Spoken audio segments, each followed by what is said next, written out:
Understanding why Apple failed. What in the world's been going on with Apple?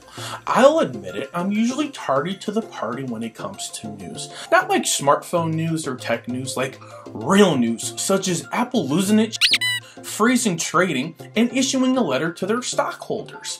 That is real news. Unlike news like this. OMG, the Pixel has a blue tint. The horror! Or, did you see the resolution of that LCD in 2018? As if. And my favorite, they only put 4 gigs of RAM in a 2018 flagship? Who does that? Come on, really, at those prices? We all know size matters, especially when you're talking about RAM. This is actually real news. The Apple disaster is real news, affecting the bank accounts of millionaires and billionaires all over the globe. To think that Tim Cook might lose some value in his stock options is just keeping me up at night.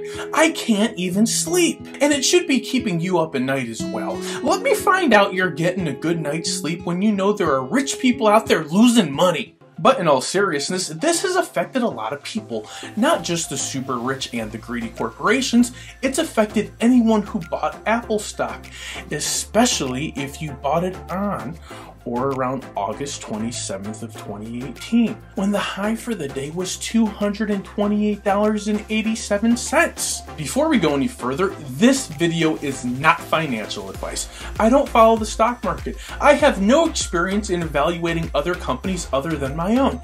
I have absolutely no clue what I'm doing or even what I'm talking about. What I have done is, I looked up public information, reviewed past keynotes, analyzed Apple stock history dating all the way back to 2014 and the present day today. You're welcome to crawl up on the comment section and tell me how wrong I am. The important thing is to be heard and force your opinions on others so bad that they stop thinking for themselves and are left completely brainwashed, just like you. Or maybe not you. It's the other people that are brainwashed. Not me. Not you. Not us. We're not brainwashed. We have the internet to tell us that we're right. What do they have to tell them that they're right? They have nothing. They are stuck in a 3G world where they think 720 is HD and a physical keyboard is a must-have. What they think doesn't matter at all. Now that I've gotten the intro out of the way, go ahead and cue my lame-ass boring 2018 intro that 60% of people drop off watching every time I play it, but this time I'm gonna play it super fast. Like I said, super fast. Here is my research so far. I want us both to be on the same page during this video. It's about to get geeky in here. Strap on your pocket protectors. This is where everything gets crazy AF. Apple event. September 9th, 2014. They announced the iPhone 6, the iPhone 6 Plus, Apple Pay, and the Apple Watch. That day, Apple stock closes at $101.66. Apple event, March 9th, 2015. Apple Watch is unveiled and the all-new MacBook, Research Kit, and HBO Now is released at the event. The Apple stock that day closed at $123.59. Worldwide Developers Conference, June 8th, 2015. Apple Music, a new OS, Watch OS 2, iOS 9, new apps, and they updated Apple Pay. Stock that day closed at $127.17. September 9th, 2016. Apple announces the iPhone 7, the iPhone 7 Plus, Apple AirPods, Apple Watch Series 2, Apple Watch Hermes, and the Apple Nike Watch. Apple stock that day closed at, well, I have no clue. As you can see, I'm using Yahoo to look all of this up. But for some reason, Yahoo's super crappy, and it's not giving me the date on 9/9/2016. So I went ahead and looked up the date before and the date after the event. So that way we have an idea. And we now have some new numbers to play with. On September 6th, 2016, before the announcement, stock closed at $103.13. On 9/12/2016, after the announcement, the stock closed at $114.92. So after the announcement, the stock went up. October 27th, 2016, Apple announces the new MacBook Pro TV app for the Apple TV. on October 24th, 2016, the stock closed at $113.72. On 10/31/2016, the stock closed at $108.84. Alert, alert, new information. So the stock went down after this announcement. In all fairness, it was a weak announcement. Apple event, June 5th, 2017. They announced the iPad Pro, iOS 11, iMac, iMac Pro, MacBook Pro, MacBook, macOS High Sierra, watchOS 4, HomePod, and an all-new App Store. Whew, June 5th, 2017. $148.98 is when it closed. That was a generous day for Apple. They tricked you into buying their crappy stock, and they gave us a boatload of new products that day. It was a win-win for everyone. 3 months later, after that super beefy announcement, September 12th, 2017, here they announced new iPhones. Apple Watch Series 3 with LTE, Apple TV 4K.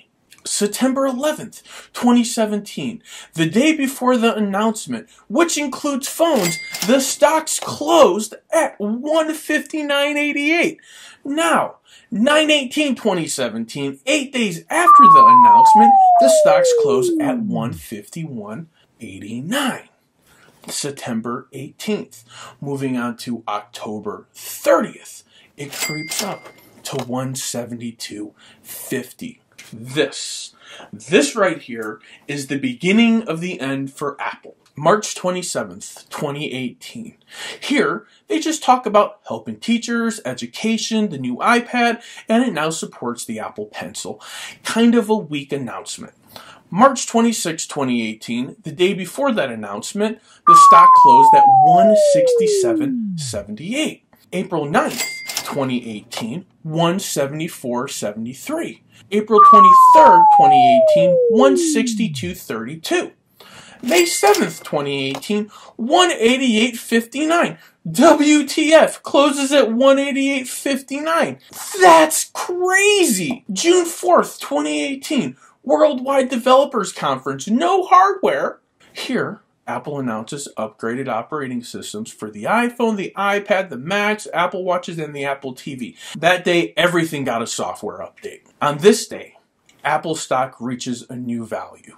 If you bought stock back in 2014 for $100 or less, you're doing the happy dance right here, happy dance now. Apple closed that day at $191.70. September 12th, 2018.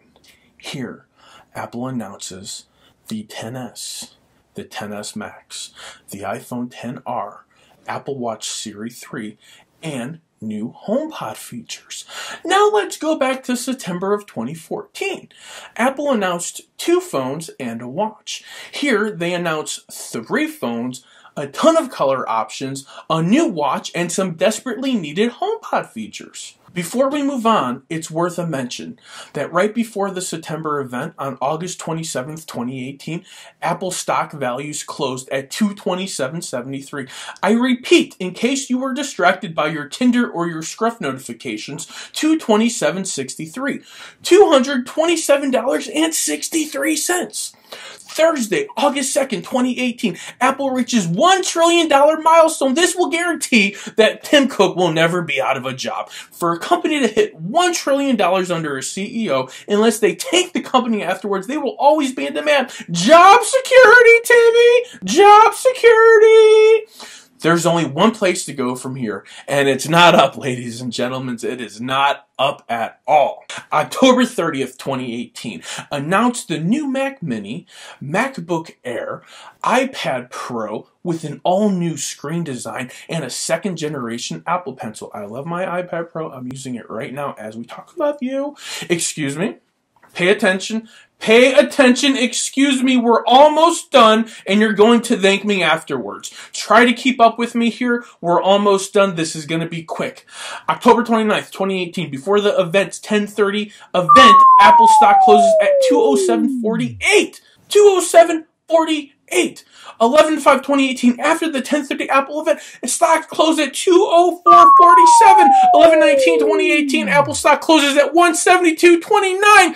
12/17/2018, Apple closes at 150.73. 12/31/2018, Apple closes at 148.26. 1/3/2019, Apple closes at 142. 1/4/2019, Apple closes at 148. Based on my analysis, which may be correct or not, I'll let you do your own research. Based on my analysis, there's always a bump in stock after an event. It's not always felt at once, typically 10, 15, 20 days after an event. Then the device starts to ship, software updates roll out, investors get comfortable, they see the success, they jump on board, they buy the tasty Apple stocks.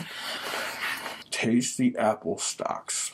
During the September 2018 event, Apple blew us away with 4 new phones, something that they don't do often. It very well be the only time Apple has given us so much at once. Not to mention that the Apple Watch upgrade was super sweet. If I had a time machine, I would go back in time and I would tell Timmy, don't release the Apple Watch in 2018. Save the hardware release for early 2019 and still give us some sort of watchOS update. Now Apple is in a pickle. Do they have enough up their sleeve in 2019 to pull them out of this? On January 2nd, 2019, Apple releases a letter to Apple investors, basically confirming what I've been thinking. I did all my research and analysis prior to reading this letter, which I just read at the time of scripting this video, and it confirms exactly what I was thinking, which means I'm right! Not to mention, I think Apple knew this was going to happen. How could they not? Remember a while ago when Apple announced to investors that they weren't going to release iPhone sales in their reports anymore? Well, they knew this was going to happen, and they were trying to hide it before it became out of control. There was a panic in their stock prices, and that's exactly what happened. I think that just made everyone more curious about the sales of the iPhones and put a spotlight on the sales. This is directly from Apple. First, we knew the different timing of the iPhone launches would affect our year-over-year compares. Our top models, iPhone XS and iPhone XS Max, shipped in Q4 2018, placing the channel fill in early sales that quarter. Whereas last year, iPhone X shipped in Q1 2018, placing the channel fill in early sales in the December quarter. We knew this would create difficulty to compare for Q1 2019, and this played out broadly in line with our expectations. Now this letter is closely referencing Q1 2019 guidance. Apple is not broke. All the money that they've made has not evaporated. They're on target to do $84 billion with expenses of only $8.7 billion. I can't believe I just said $8.7 billion like it's no biggie. To do some quick and dirty math, 84 minus 9 equals 75. So Apple only does $75 billion in revenue in Q1 2019. I think they can live with that. But can the investors that have already lost so much? Is this the end of the decline? Or is the worst yet to come? Are we going to see Apple stock closing at less than $100 in June of 2019? Can Tim Cook turn this sinking ship around? Timmy, if you're listening, from one homo to another, you are in crisis, my friend. You are in crisis. WWOPD! What would Olivia Pope do? You need to hire Pope & Associates. Crisis management is what you need right now. Moving on, later in the letter, Apple goes on to blame the China market. They state, while we anticipated some challenges in key emerging markets, we did not foresee the magnitude of the economic the economic deceleration, particularly in Greater China. In fact, most of our revenue shortfall to our guidance and over 100% of our year-over-year worldwide revenue decline occurred in the Greater China market across iPhones, Macs, and iPads. They totally just blame China for everything. Now the letter continues to say that the sales of the iPhone is what to blame. That services, Macs, iPads, wearables, and home accessories have grown 19%! Let's wrap this up, shall we? If you're still watching this video, great. Subscribe, like, or dislike. Either way, share, comment with me in the comment section and tell me what you think! Apple is still predicting to leave Q1 2019 with $130 billion in cash. So you tell me, is this a business that's doing $130 billion in one quarter failing? No, it's not. Apple will be just fine. For the love of tech. Namaste.